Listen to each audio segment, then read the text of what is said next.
Students, आज हम ether बनाने की विधियां पढ़ रहे हैं। दो विधियां पढ़ते हैं ईथर बनाने की विधियां। पहला, एल्कोहल के निर्जलन द्वारा। एल्कोहल लेंगे और निर्जलन का अर्थ क्या होता है? जलकाणु बाहर निकालना। तो आज हम एल्कोहल से ईथर बनाने की विधि पढ़ेंगे और एल्कोहल का क्या करेंगे? निर्जलन। और निर्जलन आपको पता है H2SO4 के द्वारा होता है। तो आप किताब में देख रहे हैं, यहाँ पर एक ये इथाइल एल्कोहल लिया हुआ है और H2SO4 लिया हुआ है। एक बार आप देख रहे हैं एल्कीन बन रही है और एक बार आपका ईथर बन रहा है।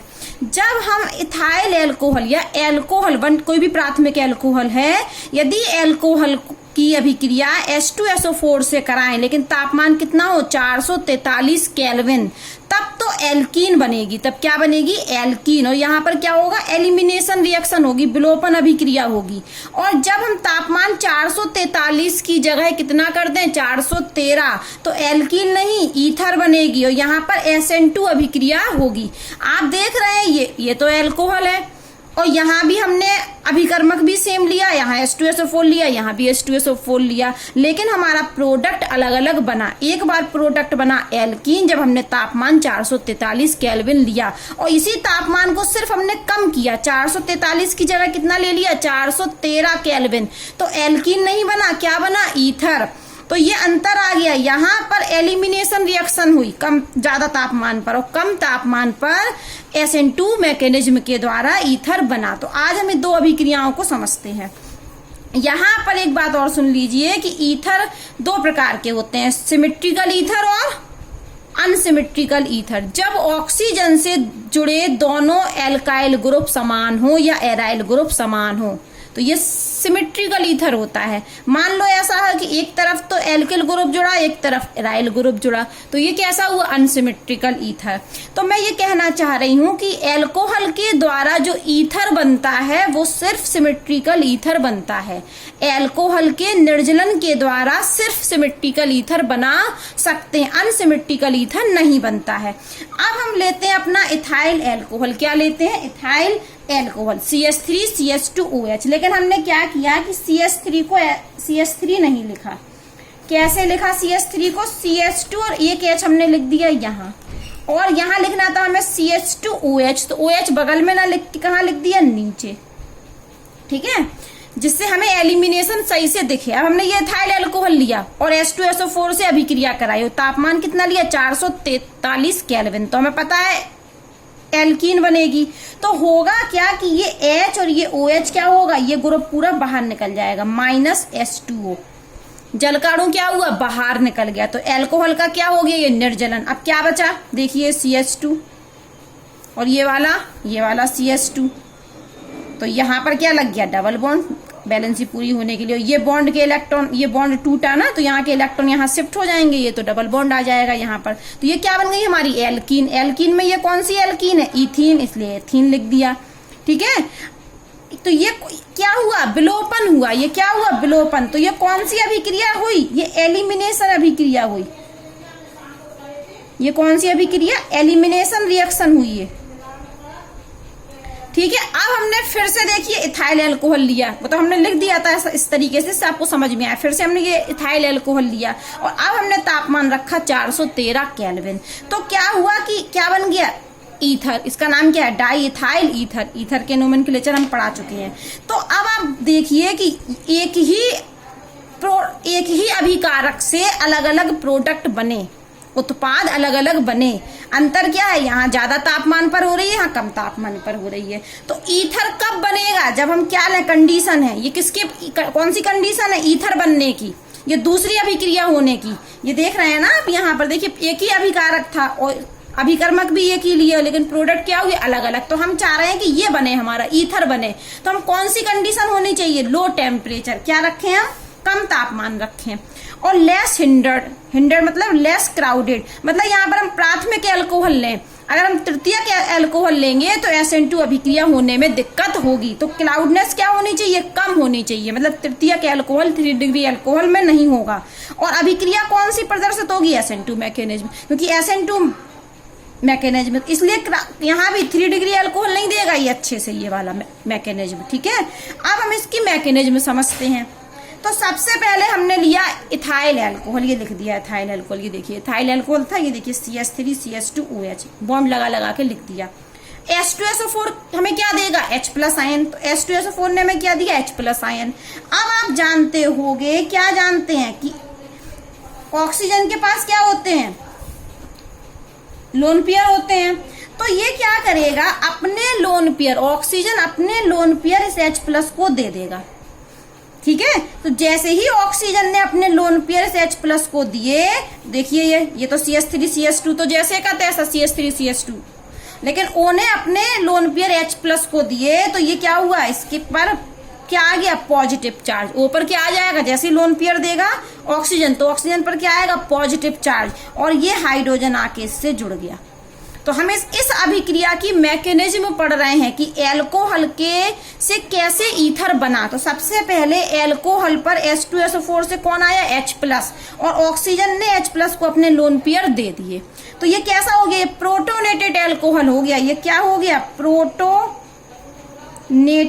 एल्कोहल। आप जानते हो इसको प्रोटॉन मिल गया, ये एल्कोहल था, प्रोटॉन मिल गया, तो इसका नाम क्या हो गया, प्रोटोनेटेड एल्कोहल। अब क्या होगा, ये प्रोटोनेटेड एल्कोहल, देखो मैं यहीं से लिख दिया। अब एल्कोहल का एक और अणु आया, यहाँ पर एल्कोहल है ना, तो एक अणु ने तो क्या किया, एक अणु तो हो गया प्रोटोनेटेड। अब ये प्रोटोनेटेड एल्कोहल के साथ एक एल्कोहल का और अणु पिक्चर में आया, मतलब एक अणु और आया। ये देखो, ये प्रोटोनेटेड एल्कोहल का जैसे का तैसा हमने ये लिख दिया, लेकिन इथाइल एल्कोहल का एक अणु और आया।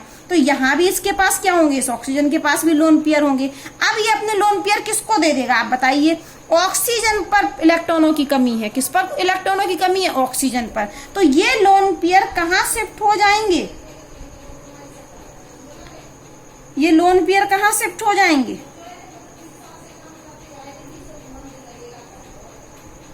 अच्छा एक मिनट रुकिए आप, ऐसा नहीं होगा। क्या होगा कि इस O पर आ गया पॉजिटिव चार्ज, इस O पर क्या आ गया, पॉजिटिव चार्ज। तो अब O पर तो वो तो अधिक ऋण विद्युतीय तत्व होता है, तो पॉजिटिव चार्ज आ गया, तो ये अपना पॉजिटिव चार्ज हटाना चाहेगा और ये बंद तोड़ेगा। अगर हम ये H ही बंद तोड़ दें, ये H बंद तोड़ दे, तो ये तो वापस वही आ गया एल्कोहल पर, तो ये वाले बंद नहीं टूटेंगे। कौन सा बंद टूटेगा, ये वापस सुन लीजिए। जो ऑक्सीजन होती है वो ऋण विद्युतीय तत्व होती है और उस पर है पॉजिटिव चार्ज, तो वो इलेक्ट्रॉन लेगा। इलेक्ट्रॉन कहाँ से लेगा, बंद तोड़कर। तो ये वाले बंद नहीं टूटेंगे। अगर ये बंद टूट गए तो वो वापस एल्कोहल ही बन जाएगा। तो कौन सा बंद टूटेगा, ये वाला। तो ये बंद के इलेक्ट्रॉन ले लेगा ऑक्सीजन, इस बंद के इलेक्ट्रॉन लेगा ऑक्सीजन। तो कार्बन पर क्या आ जाएगा, पार्शियली पॉजिटिव चार्ज। कार्बन पर क्या आ जाएगा, पार्शियली पॉजिटिव चार्ज।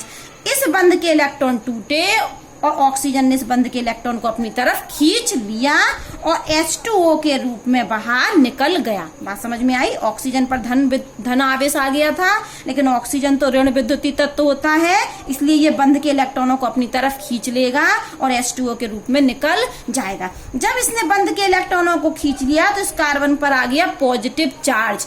अब वो क्या करेगा, इस कार्बन को अपने लोन पेयर देगा, इस कार्बन को, ठीक है, इस कार्बन को अपने लोन पेयर देगा। और ये अब ये पूरा ग्रुप, ये वाला इतना, ये वाला, ये आकर O पर जुड़ जाएगा। तो आप देखिए ये CH3 CH2O लिखा हमने, ये देखिए CH3 CH2O, और ये हाइड्रोजन जो इस तरफ था इसको हमने कहाँ लिख दिया, नीचे। और अब ये पूरा ग्रुप आके इस O से जुड़ गया, किसकी तरफ से, CH2 की तरफ से। CH3 की तरफ से नहीं, CH2 की तरफ से, क्योंकि O ने इसको, इस कार्बन को अपने इलेक्ट्रॉन दिए, तो इस कार्बन से क्या बन गया, बंध। दूसरा स्टेप हो गया। अब तीसरे स्टेप में क्या होगा, ये बन गया, हमने इसको यहाँ लिख लिया। अभी ये बना था तो हमने इसको यहाँ लिख लिया था, और दूसरा एल्कोहल का अणु एक और आया था, अब ये बन गया। अब आप फिर देख रहे हैं, फिर से ऑक्सीजन पर क्या है, धनावेश, तो ये फिर से अपना धनावेश हटाएगा, तो हमने इसको लेके यहाँ लिख लिया। अब फिर गड़बड़ हो गई, ऑक्सीजन तो ऋण विद्युतीय तत्व है और ऑक्सीजन पर धनावेश आ गया, तो ये फिर से अपने बंध तोड़ेगा। तो इस बार ये क्या करेगा, इस हाइड्रोजन से बंध तोड़ लेगा, इस हाइड्रोजन से, और ये H+ के रूप में बाहर निकल जाएगा। ये हाइड्रोजन बाहर निकाल दीजिए। तो अब जैसे इलेक्ट्रॉन इस O को मिले तो O का क्या हुआ, प्लस चार्ज गायब। और ये पूरी देखिए CH3 CH2O CH2 CH3 ये बन गया, और ये क्या बन गया, ईथर। ठीक है, तो ये एल्कोहल की अभिक्रिया जब हम H2SO4 से कराएं 413 केल्विन तापमान पर, तब ईथर बनता है। और ये ईथर बनने वाली मैकेनिज्म हमने आपको समझा दी। और यदि हम तापमान 443 रखेंगे तो क्या बनेगी, एल्कीन बनेगी, एलिमिनेशन रिएक्शन होगी। और ये क्या हुआ, ये तो अपना SN2 मैकेनिज्म फॉलो किया इसने, ठीक है। अब हम पढ़ते हैं आप दूसरी ईथर बनाने की दूसरी विधि। आज हम पढ़ चुके एल्कोहल्स के निर्जलन के द्वारा ईथर बनाना, ठीक है। अब हम पढ़ते हैं दूसरी विधि जिसका नाम है विलियम संश्लेषण।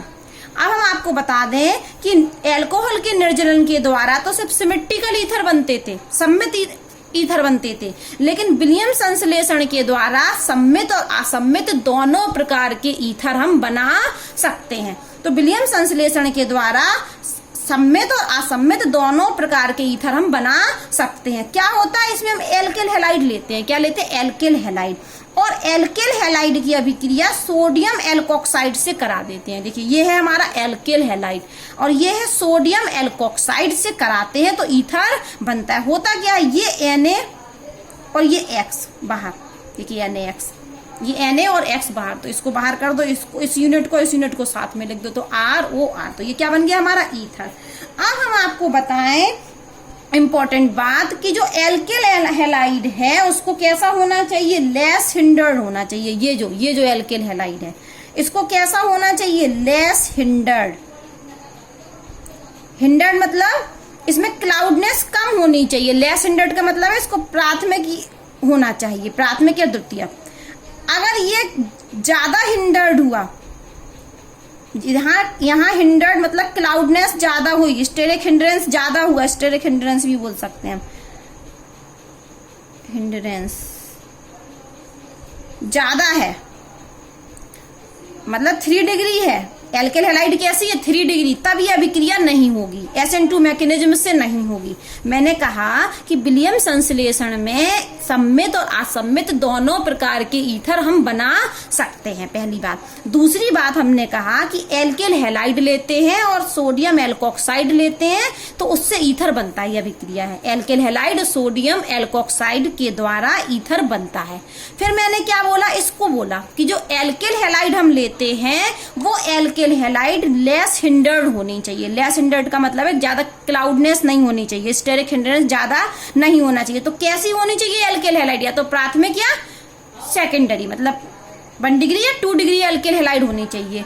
एल्किल हैलाइड को 3 डिग्री नहीं होना चाहिए, स्टेरिक हिंड्रेंस ज्यादा नहीं होना चाहिए। अगर ज्यादा होगा तो SN2 अभिक्रिया नहीं शो होगी, SN2 मैकेनिज्म नहीं होगी। अब आप देखिए हम 2 एग्जाम्पल लेते हैं। ये तो लिया हमने एक एल्किल हैलाइड, ये क्या लिया एल्किल हैलाइड, और ये लिया हमने सोडियम एल्कोक्साइड, ये क्या लिया सोडियम एल्कोक्साइड। आप देख रहे हो कि एल्किल हैलाइड ये कैसी है, ये Br क्या जुड़ा है, ये कार्बन से, ठीक है, और ये एक भी कार्बन से नहीं जुड़ा, तो यहाँ तो ये बिल्कुल भी हिंडर्ड नहीं है, ये लेस हिंडर्ड है। अगर यहाँ बहुत, अब इसको देख, इस एल्किल हैलाइड को देखिए, ये Br है, Br किस कार्बन से जुड़ा है, इस कार्बन से, ये कार्बन 1 2 3 कार्बन से जुड़ा, तो इस कार्बन पर जो क्लाउडनेस है वो बहुत ज्यादा है, 1 2 3, इस कार्बन पर कहीं कुछ दिख रहा नहीं, इसलिए इसको हम बोलेंगे लेस हिंडर्ड। कुछ समझ में आया, ये कैसा है, यहां पर क्लाउडनेस हिंडर्ड ज्यादा है, ठीक है। ये देखिए Br ग्रुप इस CH3 से जोड़ा है, CH3 के चारों तरफ कोई भी ग्रुप नहीं है, तो क्लाउडनेस बिल्कुल भी भीड़ नहीं है, मतलब यहाँ पर तो लेस हिंडर्ड बोलेंगे हम। और ये Br इस कार्बन से जुड़ा है, इस कार्बन पर बहुत सारी भीड़ है, इसको बोलेंगे हम हिंडर्ड है, बहुत ज्यादा हिंडर्ड है, हिंड्रेंस, स्टेरिक हिंड्रेंस है। तो ये कैसा होना चाहिए, ये तो मैंने कहा था एल्किल हैलाइड कैसा होना चाहिए, लेस हिंडर्ड, मतलब ऐसा होना चाहिए, ऐसा नहीं होना चाहिए। अगर ऐसा होगा तब तो ईथर बनेगा, और ऐसा होगा तो ईथर नहीं बनेगा, एल्कीन बन जाएगी। तो लेस हिंडर्ड होगा तब तो हमारा क्या बनेगा, ईथर। और यदि ज्यादा हिंडर्ड हुआ, क्लाउडनेस ज्यादा हुई, तो हमारी क्या बन जाती है, एल्कीन। ये अलग से बात है कि यदि एल्किल हैलाइड को लेस हिंडर्ड होना चाहिए तब तो ईथर बनेगा। अगर ज्यादा हिंडर्ड हुआ, ज्यादा हिंड्रेंस हुआ, ज्यादा क्लाउडनेस हुई, तो एल्कीन बनेगी। यहाँ देखो हमने कंडीशन बोली थी, किसकी कंडीशन थी ये, ईथर बनने की, ईथर बनने की कंडीशन थी। कैसा होना चाहिए, लेस हिंडर्ड, ज्यादा क्लाउडनेस नहीं होनी चाहिए, ज्यादा भीड़ नहीं होनी चाहिए। तो अब हमने यहाँ पर एक एल्किल हैलाइड लिया और एक सोडियम एल्कोक्साइड लिया, होगा क्या, क्या होगा? आप जानते हैं, क्या जानते हैं कि Br जो हैलोजन होता है वो बहुत अधिक इलेक्ट्रोनेगेटिव एलिमेंट होता है, तो ये बंद के इलेक्ट्रॉनों को अपनी तरफ खींचेगा, जिससे Br पर ऋणावेश और कार्बन पर पॉजिटिव चार्ज धनावेश आएगा। आप यहाँ जानते हैं ये जो एल्कोक्साइड होते हैं ना, इन एल्कोक्साइड में इस पर माइनस और सोडियम पर प्लस चार्ज होता है। अब इस कार्बन पर आ गया पॉजिटिव चार्ज, तो क्या होगा कि ये वाला जो माइनस वाला है ये कहाँ अटैक करेगा? ये न्यूक्लियोफाइल जैसा अटैक होगा। ये क्या होगा? न्यूक्लियोफाइल की तरह यहाँ पीछे से अटैक कर देगा ये वाला। तो इसने कहाँ अटैक कर दिया? किस पर आक्रमण कर दिया? इस पूरे ग्रुप ने इतने पूरे ग्रुप ने किस पर आक्रमण कर दिया? इस कार्बन पर। ये न्यूक्लियोफाइल की तरह बिहेव कर रहा है। इस पूरे ग्रुप ने इस कार्बन पर अटैक कर दिया, आक्रमण कर दिया, क्योंकि ये धनावेश है। इस कार्बन पर इलेक्ट्रॉनों की कमी है, धनावेश आ गया ना इस Br की वजह से। इस कार्बन पर इलेक्ट्रॉनों की कमी है, इसलिए इस पूरे ऋण भाग ने, इस पूरे न्यूक्लियोफाइल ने इस कार्बन पर अटैक कर दिया। और Na किसके संग निकल जाएगा? Br के संग। तो यहाँ से क्या निकल जाएगा? Na Br तो बाहर निकल जाएगा। अब इस पूरे ग्रुप ने पीछे से क्या कर दिया? इस पर अटैक। तो कौन सी अभिक्रिया हुई? SN2 mechanism.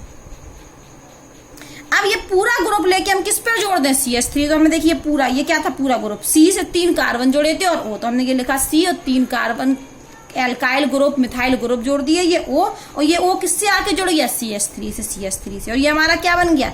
ये हमारी ईथर बन गई। ठीक है, क्योंकि ये एल्किल हैलाइड कैसा था? लेस हिंडर्ड था। अब हमने दूसरा एग्जाम्पल लिया, इसमें हमने एल्किल हैलाइड को 3 डिग्री ले लिया। कैसा ले लिया? Alkyl halide 3 degree alkyl halide. ये ज्यादा हिंडर्ड है, इस कार्बन पर बहुत सारी भीड़ है। अब यहाँ फिर से देखिए, इस पर माइनस चार्ज, इस पर पॉजिटिव चार्ज।